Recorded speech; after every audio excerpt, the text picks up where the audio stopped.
Now Media Radio. Hi, everyone. I'm sending you good vibes and a great big hug. Welcome back to Be Better with Suzan.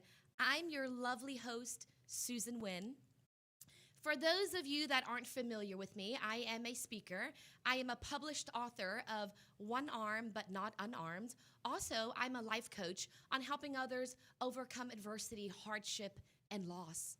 I really love this platform at Be Better with Suzan, and the reason why is I'm able to connect with the community, to be able to shine a light on powerful stories and messages from amazing people. So today in studio, I am extremely excited to introduce my good friend, my mentor, one of my biggest supporters, my brother from another mother. I could go on, but I won't. Derek LaHare.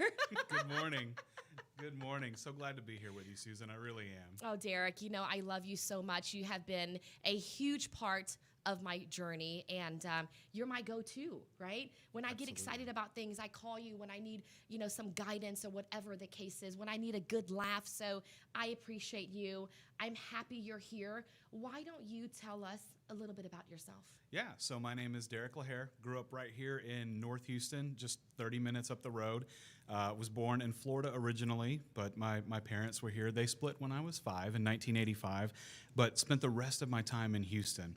Was fortunate enough to be able to grow up on that north side, and then, of course, went to college out in San Antonio, where I met my girlfriend, who is now my wife. Yes, we just celebrated 13 years last Monday, which is incredible. Congrats, you guys. Thank you. And we have a beautiful 8-year-old daughter named Autumn really is Rose. beautiful. Thank you. So yeah, it's been an incredible journey thus far. So happy to be here with you today. Thank you so much. And why don't you tell the audience how we met? So we met at work. It was an amazing story. So I remember very early on we were hiring for a coordinator position, and our boss at the time, our vice president, came in and said that he had found the person for the job, and told us a little bit about you. And I was so excited to be able to meet you, and that's how we met. And I think it was 7 or 8 years ago. Yes, it was. It was a very long time ago. And shout out to Mattress Firm. It's where it all began for me. That was my first speaking engagement at their national corporate conference. I'm in front of 1,200 people. We were just talking about that earlier. So for me, it's where it all began. And Mattress Firm, the corporate office, will always have a special place in my heart. So why don't we start off with a fun fact about you, Derek? Fun fact about me. Let's see. Let's make sure it's appropriate, okay? This time I'll do my best. Fun fact about me, I'm a really big guy, but I have a really tiny car, a project car that I'm working on at home. And it's a little 2-door, 2-seater that my daughter and I work on almost every weekend. And then, of course, when we're not working on it, we're taking it for rides, going to the park, going out to the lake, doing stuff like that. I love that, the Del Sol, The right? Del Sol. So The when you Del see me Sol. get out of that car, you would not imagine that that I And could have ever love gotten it. in. I love it because you do have a passion for cars. I do. I see the pictures, I see your work, and I love how you continue to spend time with Autumn and have those daughter moments with her. It's so special. Thank you. And she is so beautiful. So beautiful. I know. It's amazing to me. And she just came up to hug me. I think it was yesterday, and I realized that her arms are pretty much up to my chest right now. So that happened very, very fast. Wow. Yeah. That's amazing. The last time I saw Autumn was at our lunch in Chinatown. Mm-hmm. How fun was that? Just about a year ago this month. That was so fun. That was amazing. We'll have to do that again. We need We'll to, have for do sure. that again. All right, so I would love to jump into Derek's story, but before we do, let's go to a quick commercial break. Thank you.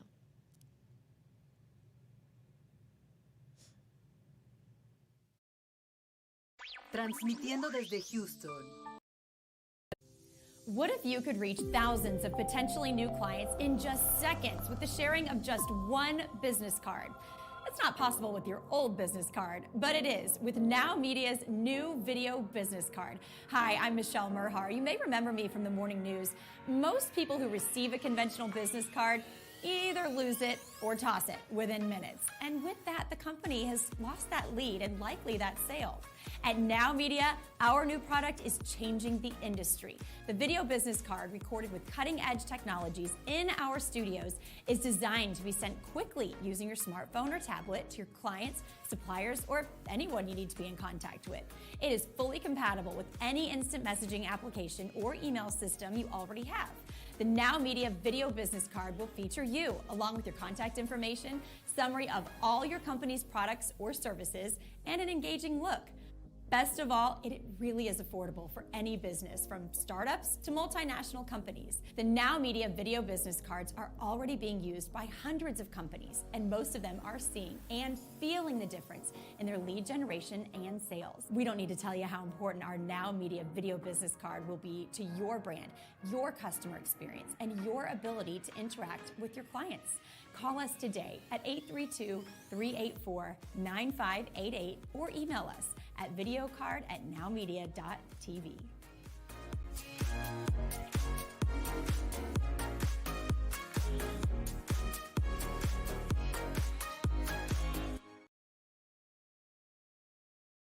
Welcome back. So earlier I mentioned that we have an amazing guest in studio by the name of Derek LaHare. I'd like to ask, you went through some major adversity in your life. Yeah, indeed. Would you be able to share that with us? Absolutely. So when I was about 5, my parents divorced. And that's probably not unlike a lot of people that are out there listening today. Most of my friends have parents that are divorced. I think statistics are probably 1 in 2 couples, before the course of their marriage is done, they end up splitting up. And so at that time, some things started to happen for me, some changes. And I began to have some moments of just anger and severe depression and feeling like I had been abandoned. Now, my mom was really cool because she was in the mental health industry when she lived in Florida. She worked for the Palm Beach Medical Society. And so Mom realized very quickly that with all of the changes happening in my life, that it would probably be best if I saw a child psychologist. So we began doing that, and a couple of months went past, and things for me actually weren't getting better, they were getting worse, and nobody could really understand why. And I think what most people had no clue about at that time was that a lot of what was happening to me internally and externally wasn't just because of my parents' divorce. It was because at that same time, I fell victim to a sexual predator. And it was at that time that I began being sexually abused by someone very, very close.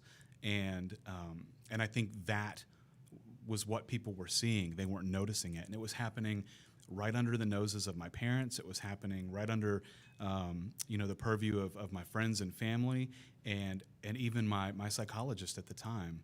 And that took place for a period of months upon months upon months. I think I actually went from maybe the age of 5 to about 6.5 before anything came out about that or came to light. And that was a relatively common occurrence. It was every week or every other week. And so that abuse began to undo in me a lot of things. And so because of that, I went through a lot of trials and difficulties. Imagine being 5 and having that happen. And so I never thought, I think growing up, that something like that would happen to me. Of course, even then, wasn't really aware of what that was, because the 5-year-old mind can't really process. In fact, when children disclose to people today that they're being abused, they won't say I'm being sexually abused. What they'll tell their parents, or what they'll tell people that they trust when they do disclose, if they do disclose, is what's happening to them. So they'll describe in very graphic detail what's happening. And so it was a period of time for me where I remember just having a pit in my stomach for months and months and months, because the person that was abusing me was using all sorts of threats and manipulation and lies and coercion to get me to comply so that I wouldn't tell. And it took a very, very long time for that to come out. But when it finally did, it just felt like my world split completely in two. It changed everything about the future, everything about the course of my life in ways that even then there was no way that I could begin to comprehend. It's a heartbreaking story, and I truly, I'm appreciative of you sharing that with me and with us. When you say that you were able to open up and share those emotions, and you said your world completely changed, how does that look like? It's interesting. I've always equated it to, being close to, I think, 6 or 7 years old and being upstairs in my bedroom, thinking about, because my parents had divorced and we lived in a tiny 2-bedroom apartment, and wanting to tell my mom what was happening. But the person that was abusing me was doing what sexual predators do is a really good job of making you feel like if you tell anybody, something bad will happen. And so this person had used little things at first to get me to comply as they groomed me. And then they started to use big things. So little things at first was, don't tell anybody, you'll be in trouble. And that graduated into, over the course of time, you begin to feel guilt and shame about what's happening. But you're 5 or 6, you don't really understand. And so what they started to do was threaten bodily harm or bodily injury. And the worst, which is really interesting, but probably the most effective for me, was they told me that if I told anybody what was happening, that Santa Claus wouldn't come, and that everybody would know just how bad I had been. And to be 5 years old and think about the idea of Santa not visiting you, it's a really hard thing to deal with. And I remember sitting upstairs in my bedroom night after night after night, trying to get the courage up to tell my mom what was happening to me, and just thinking that if I did, I knew the trade-off, at least in my mind, was going to be that Santa wouldn't visit me. At some point, the guilt and the shame and everything that I was experiencing outweighed the consequence for me. And I remember going downstairs one night and telling my mom in pretty graphic detail what was happening. And the rest from that point on is somewhat of a blur, because talk about the shift in the world and how everything begins to split. What I had done was the right thing to do. Absolutely. So many people don't get that opportunity. There's probably people out here listening today that are well into adulthood or even advanced in age and maybe have had something similar happen but have never had the opportunity to share because they're scared or fearful of what might happen. Right. For me, it was the equivalent of pulling a pin on a grenade and just tossing it in the middle of my living room. Any semblance of family that I had at that point disintegrated. Now, that wasn't my fault, and I think that's what's important for people to know. The person who was sexually abusing me, it was their fault. Absolutely. What they had done. Absolutely. They caused a rift in the family. They caused those relationships to deteriorate and to go away.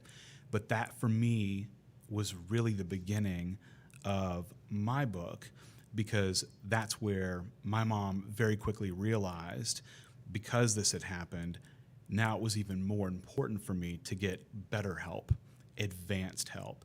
And so many people don't get that chance. And so I'm very fortunate to have been at that age. The way that it happened, of course, terrible, heinous crime, not something I would ever wish on anybody, no one at all. But at the same time, so glad that that I didn't wait any longer to tell my mom what was happening, because healing really started for me at an earlier age, I think, than I could have recognized. Yeah, and I applaud you for that. I really do. I can't really speak on your situation because I haven't experienced anything close to that, but I can understand what you're saying. Some people experience that, but they're afraid to speak up, right? They're fearful. They don't want to be the reason why there's a rift within the family dynamic. They don't want anyone to start judging them or whatever the case is. And there are people that are walking around till this day that has, experienced adulthood that's still hiding that from within, and that must be so tough. Yeah. Fortunately, you were able to speak on it. You finally opened up to your mom, and you were vulnerable, and you spoke your truth, and that has helped you come a very long way. Indeed, it has. The thing that I wasn't prepared for was my healing journey really began at that moment. But what I don't want to give anybody the impression of is that things just started to get better and continued to get better. I want to be real about the fact that while I'll never regret doing that at that age, I was so fortunate to be able to do that. There were a lot of lows in there too, some very deep valleys. but that's part of the healing journey, to get to go through those. For me, I'm glad that I got a chance to do it a bit earlier than a lot of other people. And that's one of the things I hope today, that anybody out there listening who maybe has had something similar happen and hasn't had a chance to come forward, hopefully will. It's not an easy journey to healing, but once that starts, I can promise you we'll all be in a much better place. Thank you for sharing that. And absolutely, earlier you mentioned you experienced the low of the lows, right? And it's a healing journey. It's a healing process. So it's not the fact that, okay, you open it up and bam, you're good. It's continuation healing. It's a healing journey. And one thing I've learned as well is if we don't give the pain the attention it needs, it will continue to return for resolution. And, many people say, oh, it heals with time. To me, I feel like we are able to adapt better within time, and we get stronger, and we're able to deal with it in a better mindset. But it's not easier, though. No. Right? Would you agree with that? I totally agree with that. I think you talk about it coming back for resolution. That's really it. Anything that you bury that does not get resolved ultimately always comes back. And it will be at places and times in our lives when we least expect it. For me, I was fortunate to be able to have that counseling and that healing. I think in terms of therapy, I'm not afraid to admit, in fact, I'm really proud, but like 9 or 10 collective years of my life have been spent in front of doctors and people that were really trying to help me heal. But again, that said, at that young of an age, there are just things that you don't realize. For me, being 5 years old and having to go to a doctor for something bad that happened to me meant that, okay, I'm sick. Something has happened to me. If I go to the doctor will help me, and then I'll automatically be better. And that's a very 5-year-old way to look at something. But unfortunately for me, I carried that model into adolescence and adulthood. I've been through therapy. I've been to the doctor. I'm well. I'm done. This is it. I can put this all behind me now. And what I never expected was for what I had been through as a kid, that sexual abuse, to come back knocking later in my life. But it did. Whenever I tried to enter into a serious relationship, whenever I got close to somebody, when I had my first child, the things that you don't think that it will come back to affect, it always does. And for me, it was not just managing the pain, but having a plan for it, and knowing that I was susceptible to it, and not to block it out, but to use it in a way that would be healthy for me and beneficial. I'm so proud of you, Derek. I really am. I love you so much. I love you too. I really do love you. I love your story. I love you for sharing it with me. And you're right. I feel like a lot of us, we go through painful situations. It's all different, right? Yeah. Your story is completely different from mine. But if we don't recognize, confront, and embrace the pain, it does continue to come back in different ways, right? For instance, people walking around and spending money on shopping, and they're taking out that way, or bad relationships, or self-medicating, or drinking. I mean, it masks itself and it comes back in very dangerous ways. This is a lot to take in, a lot of heavy stuff. And once again, I really appreciate you for opening up and sharing your story. And we will continue to share your story when we get back from a quick commercial break.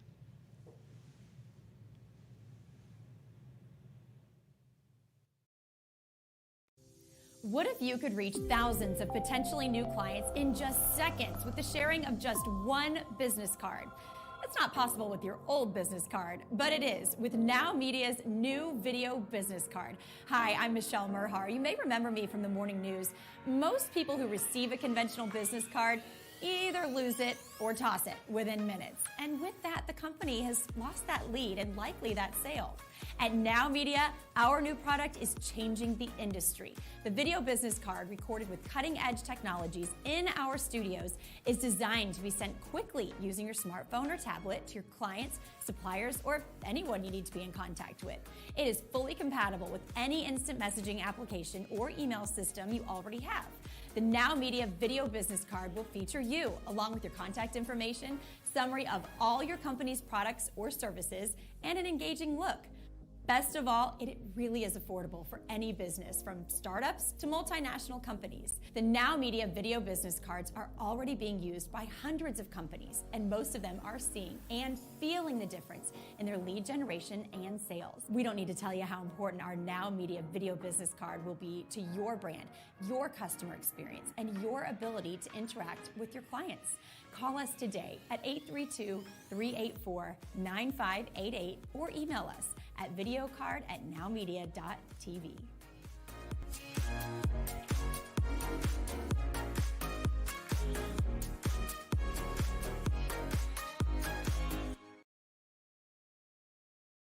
Welcome back to Be Better with Suzan. I have an amazing guest in studio today, Derek LaHare.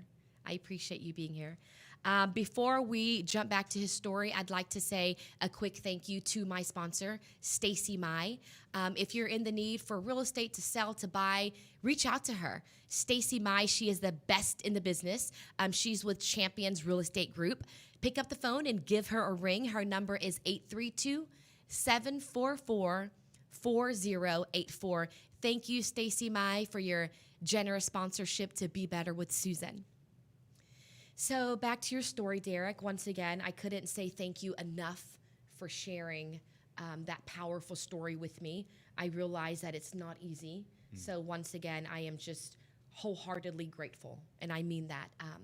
So what were the darkest moments during that time? How did that look like? We talked a moment ago about pain manifesting itself in different ways, especially when you were not paying attention to it. And for me, it manifested itself in a couple of different ways. At a very young age, I developed a severe obsessive compulsive disorder, which I don't know that anybody at the time really correlated to the abuse, but I had an obsession with checking the locks on the house before I could leave, or I couldn't leave unless I had turned this way or made this many steps towards the door. It became crippling to the point where I could almost not function in daily life, and ended up having to go back to the doctor for that because nobody really knew what was happening. It was just a lot of changes. I developed a nervous tic, even a bit of a stutter, which for me is interesting because I love to talk. And so that was really painful, and it really took away my voice even more. And that's one of the things that I think victims of sexual abuse will recognize is we're often silenced by the person who's perpetrated the crime. I began to find my voice a little bit later, but then with OCD, it started to go away. I got nervous to speak in public or in front of people because I had a nervous tic, or I would make sudden jerks or movements. The other thing that it did was it resulted in a ton of insomnia, because the person that attacked me would often come in the middle of the night to do that. And so, not afraid to admit, but essentially sleeping with the light on all of the time, or the TV, locking every door behind me so that nobody could get in. And those were things that I carried into adulthood. I didn't go into my first walk-in closet until I was probably in my late 20s. It took me 25 plus years just to be able to go into a closet. And those are things I think that people often take for granted. Those are normal everyday things. As I started to get older and healed from those things, though, depression manifested in my life. And it wasn't until I was in high school that I realized something was very, very wrong. I was having incredibly dark thoughts. I began to drink pretty heavily, party a lot. My mom was the only person that was there for me, and she told me if I ever did drugs, she would kill me. So that was like the one thing I felt like I couldn't do, but everything else, anything else in terms of risk, I was partaking in on a pretty consistent basis, just to try and drown out what I was feeling. The pain had come back, but I was having trouble processing it and coping with it at this new age. I wasn't 5 anymore. I was 16, 17, and starting to develop really key relationships in my life and not understanding what I was feeling. Feelings of abandonment, feelings like I had no self-worth. I didn't love me. I'm not ashamed to admit that. I just felt like that was something that was never going to happen for me. And if I couldn't love me, then why would anybody else? And so anytime that I met somebody I liked, I just chalked it up to, well, this will never work, because once they find out what's happened to me and they know just how damaged I am, they're not going to want to be with me. And I fell into a very, very deep depression. from the age of about 17, 18, 19, 20, started to come out. Went to a 4-year university, wanted to do something with my life. I didn't just want to sit around and do the same old things with the same old people. I felt like I wasn't really advancing. And so I went to a 4-year university. I moved away from home, and I lost my support system. And it was in that time that I think I experienced the darkest period of my life, a very crippling depression that involved, contemplating ending my life multiple times in multiple ways. And that was, I think, the lowest of the low. My girlfriend and I had broken up. I was not around any of my friends. I didn't have access to them. I was in a completely new place. My mom wasn't there. I didn't know anybody, and I felt more alone, I think, than I've ever felt before in my life. And some very dark moments took place in that time that were almost indescribable. And I know we've talked and you've had similar moments. And so I think that's not unique to people that have experienced pain. No matter what the circumstance was that caused it, the thing that unites us in that respect is that pain. And so, I just want people to know that if they're out there feeling like that, it doesn't have to end that way. Yeah. And I think that's what's most important. You're absolutely right. And we've shared our stories together. Regardless of the experience, the pain is what actually brings us together. Yeah. And we can understand each other on that level. When you mention, contemplating, taking your own life, I thought about that. Self-medicating, right? Lowest of the low, right? But one thing I can say now is that our past doesn't define us, right? And it's only made us better. Right? And it's so hard to even process that, right? Like when I'm how I am and I'm, super bubbly and I'm, excited about every little thing, and people are like, are you really that happy? Like, why are you so happy? And some people just can't really process and understand that. It's so hard. It's so tough. We've experienced the lowest of the low. We've experienced moments where we didn't want to be alive. We experienced moments where we didn't think anyone could ever love us again, right? But it can happen. It does happen. It's happened for the both of us. Life has gotten better, right? So one thing I must say is, please don't think that your past experiences can define you in any way. And it is very possible to be able to move forward from that hardship, from that adversity. And I think that's what was tough for me to realize, and it's tough for a lot of people to realize, is that's not the whole story. That's just a chapter in the book. Yeah. And if we're at a moment in our lives where that chapter keeps getting repeated and reread, one of the things that was important for me to know was that you don't just become better overnight, but it's the recognition of a destructive pattern. And that's what I realized, was that I wasn't advancing to the next chapter. And there are so many blank pages in that book that have yet to be written. And so I can reread that chapter, but if I dwell on it for too long, that can be a very dark place for me. Absolutely. And you're absolutely right. Our past doesn't happen just to define us, but it can be part of who we are, and we can use it to make ourselves better. Yeah, you're right.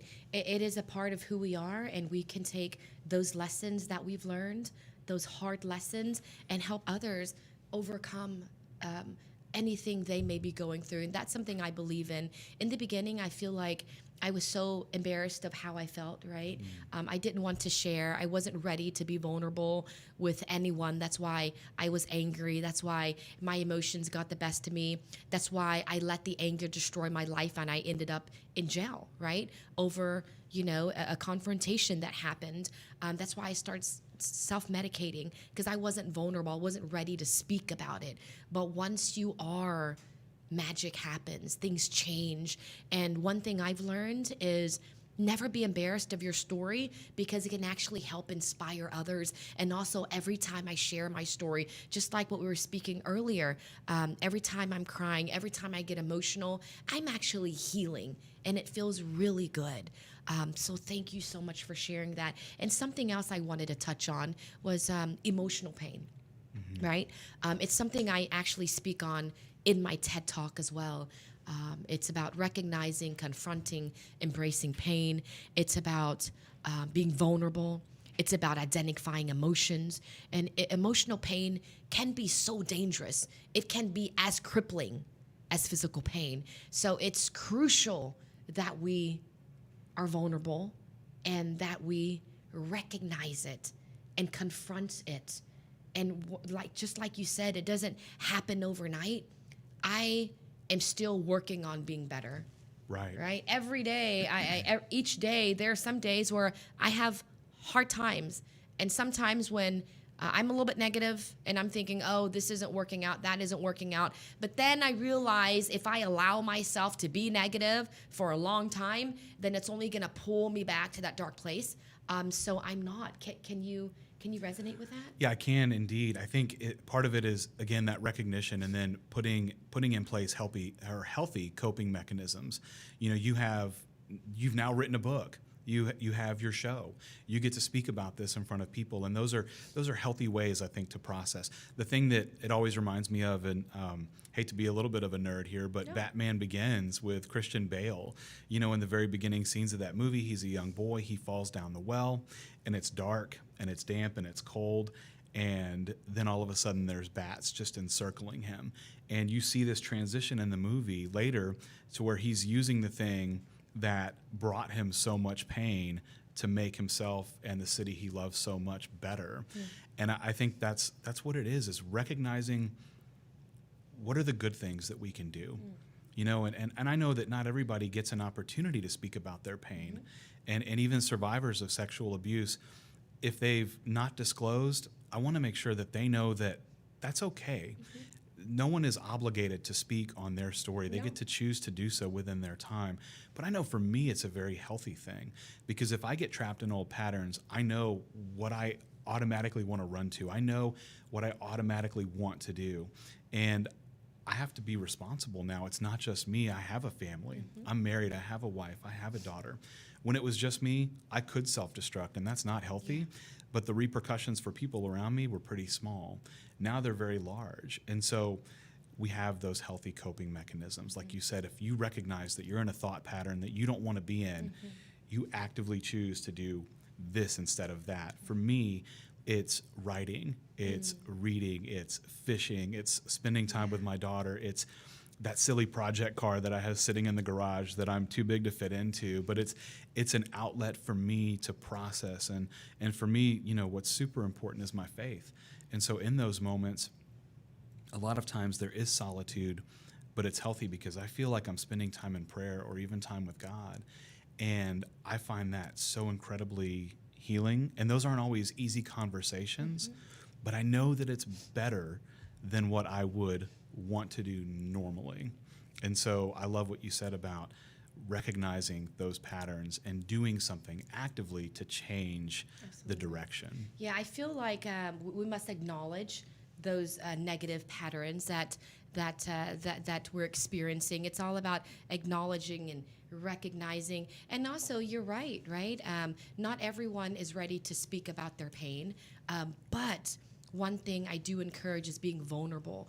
I'm not asking anyone to go on a stage and share it with 1,200 people, but lean to those around you, to your loved ones, because once you start being vulnerable and speaking about it to your spouse or to your best friend or to your mentor, whoever it is, it does help. It does really help. I can speak about vulnerability all day because that's something I'm extremely passionate about, and that's a reason why my recovery was delayed, because I wasn't ready to talk about it. I wasn't ready to tell people that I hate looking in the mirror. I hate looking at myself. I'm disgusted with how I look. I feel deformed. Like, I wasn't ready to tell people that because I was so humiliated and embarrassed. But once, years later, it took so much time to build up the nerve to be able to tell my boyfriend, husband now, or to tell my friends, this is how I'm feeling. It started helping me move forward in my recovery. But when I was hiding those emotions, man, it ate me up inside. my heart was so heavy. But when you start releasing it, it feels a lot better. So yes, I feel like you should speak on your pain whenever you're ready. This is your journey. This is your story. Share when you're ready. But I would say do share with someone, because once you do, it really does help you internally. So one thing I'd like to ask Derek is, through through everything you've mentioned and, those dark times, what was the turning point that made you realize you needed to move forward? So for me, it was back to that moment in college where I think I was at a place that day where I was going to make a really bad decision. I was sitting outside, reading, studying. The day was beautiful. I remember it was a crisp, clear blue day. I think it was in February, probably of 2001. My life had just been in shambles. And I remember putting my head down into my arms and just hiding in public in plain sight. I think most people probably thought that I was asleep. But what I had really started to do was to pray. And that wasn't something that I had done prior to.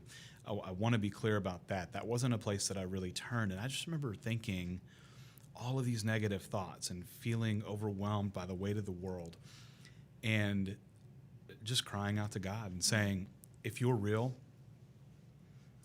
because I wasn't sure at that point, if you're real, just send me one person. Just send me someone to connect to. Because like you said, when you share is up to you, but sharing is important, because I think one of the greatest lies the devil ever told is to make us feel like we're all alone in our suffering and our pain. And human connection is why we're here. I think it's by design. And I remember feeling just so down at that moment, and then hearing a voice say, excuse me.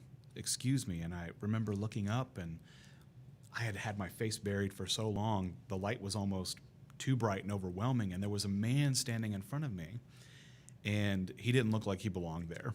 He looked quite a bit older than everybody else that I had seen on campus. And I thought, what does this guy want? Maybe directions or something like that. And he said, hi, my name is Mark. This is going to sound really crazy, but I was walking past, going to the library to have a meeting with some students, and I just felt like God told me I should speak to you. Oh, my God. And it was wild. Oh. That was really the beginning for me. It was like, I'm not alone in this. He is listening. Oh. Just because it happened to me doesn't mean that he wasn't present, or that he wasn't there, or that he wasn't watching over me. I think a lot of people wonder why bad things happen to good people. The deeper question I think most people want to ask is, if God exists and he loves me, then why would he let bad things happen to me? And I think it's a consequence of sin in the world and pain. The person who chose to do this to me was fighting their own battle. And unfortunately, the way that they chose to deal with it manifested itself in this way. And I remember looking at this gentleman thinking, is this real? Was I really just praying for one friend, and here this guy is? And now he's inviting me to Bible study? Like, wow. There's no way on any other plane in this universe that could have happened. And so I began to get involved in the student ministry, which I thought was really amazing. But even more so, I was taking psychology classes in college. I wanted to learn more about myself. They say that people that have had like the most trauma want to go into psychology or the psychological field, and that was me. I minored in it, but I wanted to learn more about myself. And the turning point for me was the recognition of, I was doing a report for school, and I remember diving into the statistics of children of sexual abuse. And what I think alarmed me the most was that they're not in my favor. They're not in our favor at all as survivors of sexual abuse. They're just not. The divorce rate increases, the increase of alcohol and drug abuse. And that's not to say that if you've been sexually abused that you're destined for those things, right. But there is a greater propensity for those things to happen in your life. And I knew that I wanted to be married. I wanted to have a successful family. No one in my family up to that point had done it. I wanted to be married. I wanted to have children. And I very quickly realized, how am I ever going to love anybody if I can't even love myself? Mm-hmm. And so I think that was really the turning point for me. It was a recognition of a need for God in my life, but it was also the understanding of, hey, the reason that this hasn't been successful for any generation prior to me and my family is because we're in this vicious cycle. No one really understood what that meant. And so I knew that at that point in my life, I needed help more than ever. And so I chose to go back and to see a doctor in my early 20s that I knew would, I think, help me. My mom was very instrumental in that. I'd begun going to a local church, Max Lucado's church, Oak Hills, and they said, sorry, Derek, we don't really do anything like this, because I was reaching out for help. And they said, but we do know a guy who does.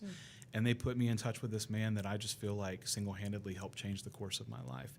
Because I told him, here's what I want out of it, but I feel like right now I'm my own worst enemy. I'm letting all of this stuff from my past define me and stop me, and I don't want that for me anymore. And it took a long time to arrive at that point, to go through the lowest of the lows, to be at a point where I'm sitting at a table literally contemplating ending my life that day, and a man comes up to me and says, hey, just felt like you needed a friend. And that was next step for me. Yes, So. that's an incredible story. Thank you for sharing. Thank That you. gave me goosebumps. And what is your friend's name? You said he has completely helped you change your life. What's his name? So Mark was the gentleman that introduced me, and from that point I got in touch with campus ministry. It was a gentleman named John Allert. He was super, super instrumental. And then in San Antonio, the doctor that I used that helped me was Dr. Steven Cervantes. Thank you. I don't know if he's out there now, but if he is, Thank you oh my so gosh, much. thank you so Yeah. much. All these years later, to be watching, almost 15, 16 years later, to be thinking about being at that point and then being where I am today.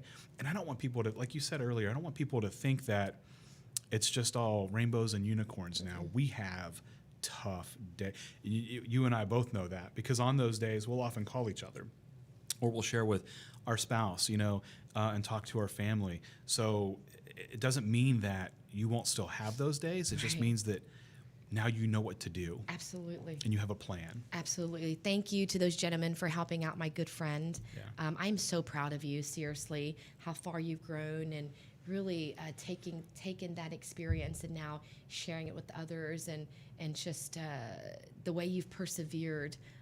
And now you're a great father, a great husband, and you've learned to love yourself and pass that love on to your beautiful family. You're an amazing soul, and I'm just so honored to have you a part of my life. Same. And you're right. It's not about, rainbows and butterflies and things are just so great now. I mean, we still have our bad days, and there are even more stories that we have that we don't even share, right? Mm-hmm. There's a lot of grief, a lot of sorrow that we've experienced, but I really appreciate that, Derek. So tell me, what was the biggest lesson that you have taken from that experience? I think from everything, I was under the impression for so long that what happened to me was just for me, that it couldn't help impact other people in a positive way. I don't know why I never really made that connection. And I'm fortunate enough to be in a spot where before my father passed away, I forgave him. And I'm also in a spot where, and this may be controversial to some, but I've had the opportunity to forgive the person who sexually abused me, who raped me all those months, all those years, to be in that spot. That was really the beginning of freedom for me. They say that bitterness is like taking a poison pill and waiting for the other person to die. And that forgiveness, though it's not easy, and it is continual. And it was a choice that I made, even though I know some would say, I could never. How could I? I was there too. And for me to be able to move past what happened, that forgiveness is what enabled me to make that transition.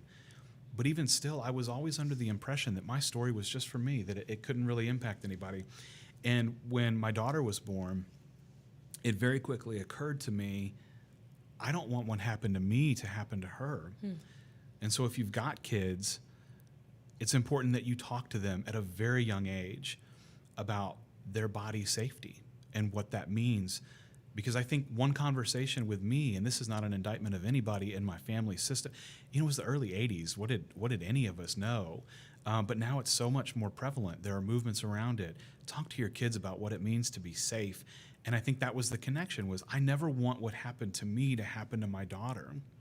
I can begin very early with her an education, an understanding of what it means to be safe, what bad touch is, what good touch is.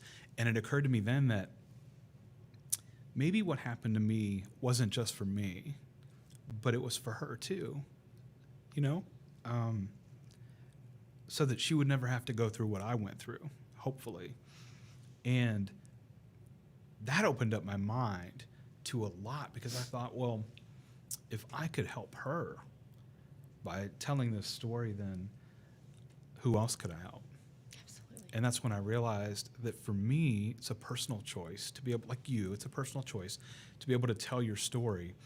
But for me, it was this awakening. It was like, oh my gosh, how many people could I impact? How many people do I know who have kids? Or how many people have I told my story to that look at me and say, hey, me too. Yeah. I've never told anybody, Derek. Right. You're the first person. Right. I'm 30 years old, 40 years old, 50 years old, 60 years old. I've never told anybody this, but there's an impact that it has. And I was looking at it not selfishly from an intentional perspective, but just thinking that it happened to me. That was something that happened. I'll continue to work and get better. It will always have an impact, but how I manage it is something that's important to me, not realizing that there's a whole other group of people out here. The statistics are interesting. I've heard as few as 1 in 4 girls and 1 in 6 boys will be the victims of sexual abuse before the age of 18. New statistics combined make it seem a little bit better, but there's never any such thing as better when you're talking about the sexual abuse of children. But 1 in 10 kids, 10% of all kids will have something like this happen to them in their lifetime before they reach adolescence. And so for me, it was this transition in thinking that I could take what happened, talk about it in a healthy manner, talk about what it takes to get there, those dark, dark moments, those low lows, and the high highs, and let people know that help and hope and healing is all possible. And above that, so is happiness. I love you so much. Love you too. I love you so much. Thank you. Thank you for sharing that, Derek. Oh. I'm sorry, I'm just at a loss for words. I'm just processing everything, and it's just, you are just so incredible. Your story is just so powerful, and I get lost in your story. I think about what you must have experienced, and where you are now, and I'm just so proud of you. I just love you so much, and I'm just so grateful that you're here sharing your story. And I guess the final question I have is, I think you went over it, but I just wanted you to echo it. What would your advice be for people out there going through something similar to what you went through? Yeah, I think it is those things. It's, again, the greatest lie the devil ever told us to make us feel like we're alone. You're not, in any circumstance. Whether you're the victim of sexual abuse, whether you're the victim of sexual assault, whether you're the victim of any kind of trauma or pain, there's someone out there willing to listen. If you've been through what I've been through, and especially as a male survivor, I feel like we're almost more of a rare species in a sense, because there's not a ton of attention all the time on male survivors, because males are less likely to speak up. But if you are out there struggling and suffering, you're not alone. There is help. You can disclose to somebody that you trust, like you talked about a moment ago. Find that one person who you know is going to say, I believe you, who you know is going to say, I'm here for you. And if you don't feel like that person exists, you could email one of us. Yeah. And we can put you in touch with the right people. There's RAIN up in New York, Rape, Abuse, Incest National Network. They have a hotline full of qualified professionals. All they do is talk to survivors of abuse. And sometimes that's the first time anybody's ever reached out. So if you don't feel like your system is safe enough, or maybe it happened within that family dynamic and you don't want to talk about it with them, but you want to talk to somebody, look up the RAIN hotline, RAINN. So there is help. There is hope. There is hope. I promise you, it can and does get better. even when it doesn't feel like it. And I think we've all been at those moments where we just felt like this was it. This was as good as it was ever going to be, and that's not good enough. And yet, on the flip side of that, you've experienced it, I've experienced it. There can and is so much better out there for us to experience. You talk about your relationship with Fu, your husband, and how sacred that is to you, and my relationship with Chrissy, my wife, and my daughter Autumn. Those things I never thought were possible, but they give me hope on a continual basis. And there is healing. There is healing available out there, and a lot of times, I would say almost every time, it begins with that human connection that you talked about. So even if you're not at a point where you can get in front of a microphone or stand in front of a camera like we're doing today, that's okay, but talk to somebody, because that's really the beginning of healing. I shudder to think about what would have happened if I hadn't gone downstairs that night and told my mom when I did. How many more years would I have lived with this? And if that's you, understandable, like not an easy thing to do. And I get it. I get why so many people are quiet. The first time I shared my story with anybody, I remember thinking just how nervous I was. It was a one-on-one kind of situation, and they just broke down crying. And I'm like, I know, pretty crazy, right? And they looked at me and said, no, Derek, you don't understand. The same thing happened to me. But I'm in my mid to late 20s. I've never told anybody. So there is help, there is hope, there is healing, and there is happiness. There's a life out there that people can't see as being possible because they haven't experienced it. And how many of us know that our expectations are so often different from what reality is? But I find that true happiness is in those unexpected things. It's my daughter, yesterday handing me a little rock and saying, Daddy, take this with you. Leave it in your pocket so that you'll think of me today. So every time I reached into my pocket, I felt this rock, and I thought of her. But that's not something I ever thought that I could have as a child, and it just happened to me yesterday. Yeah. And so all of those things are possible. The road to them is not easy. So I don't want to misrepresent what that journey looks like, but it's being better in spite of the pain. It's knowing that you can use it and leverage it to your benefit at some point, even though it may seem like it's the thing that controls and cripples you. You can be in charge of it, and you can manage it. And if you're out there listening and something like this has happened to you, I want you to know it's not your fault, never your fault, and that healing is possible. Thank you so much, Derek. I appreciate that. And yeah, I'd like to echo that, right? Our whole life, our life is our decision, what we decide to do, how we decide to respond to those situations. And many of us, we go through some hardship, some major adversity, and we feel like giving up. You've experienced that many times. I have as well, but it's right at that cusp. Just don't give up. Keep going, because you never know what's on the other side if you don't keep going. So just know that there's help out there. There's hope. You can be happy after something traumatic. We're living proof of that, right? Amen. We are. And I just really appreciate you being here, for your time, sharing your story. I love and respect you, and I have so much gratitude for you, Derek. Well, same. I love you, buddy. I love you too. Thank you so much for having me on. No problem. It means the world. Thank you so much, and that's it for today. I hope you tune in next time. Let's be better together. Thank you.